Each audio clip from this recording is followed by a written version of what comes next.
A Company approach protesters asking for them to clear a road.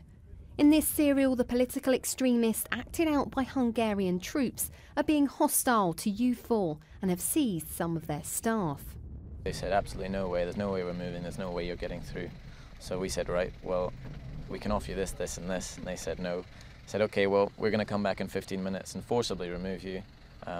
So you've got 15 minutes to make a decision yourselves.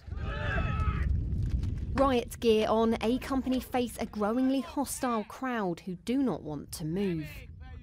As you can see, things are escalating here. Behind me in the middle, that's the locked house where the liaison and observation team are hiding out for fear of these demonstrations. It's the role of the British troops from 1 Scots. They've got to try and get them out, but it's not safe to cut through the grass, so they're having to clear the protesters off of the road using all their public order drills and riot control.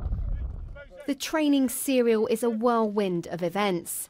Injured troops, landmine threats and EOD clearance, casualty evacuations and an angry mob.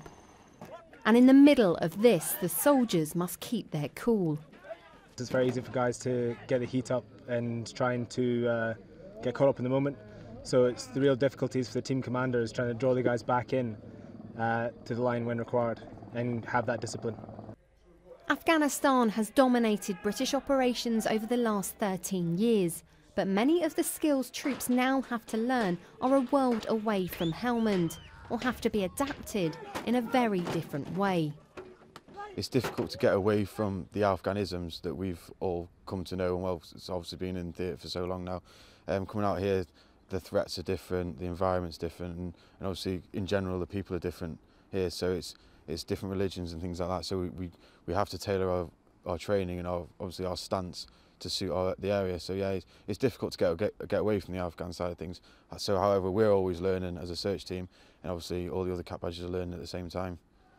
It's that continual learning and versatility that is key to the British role on Operation Elgin, the providing of an immediate reserve company of troops who assist in times of emergency.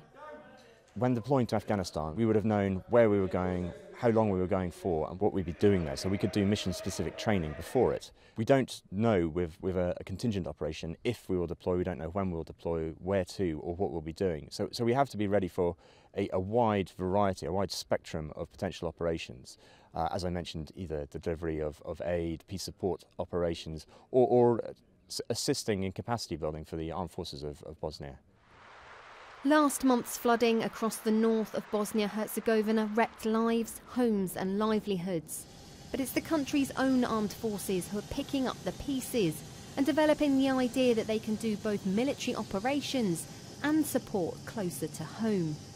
I'm responsible for the capacity building and training of the armed forces, and so I used also all opportunities to train them in the so-called double use of forces, to show to the society, to their own population, armed forces are not only here for war fighting, but we have also a responsibility and we have the mission to help and to support our own society. So is this double use of forces something the British military will also move towards in a world after Op Herrick? And what shape will future training take? It's difficult to forecast exactly what we'll be doing in the future, but I think under any circumstance, it's got to be a really good thing to practice working with other nations. There's a requirement to be flexible. There's a requirement to communicate clearly in these situations. It would be pretty rare these days to deploy on operations not within some sort of coalition. So again, it's invaluable experience and excellent too, just to broaden our collective horizons. Training here in Bosnia-Herzegovina has been gruelling, but there's no doubt that it adds to the versatility of these troops at a time when the next threat is not yet known. Ali Gibson, Forces News in Kalinovic near Sarajevo.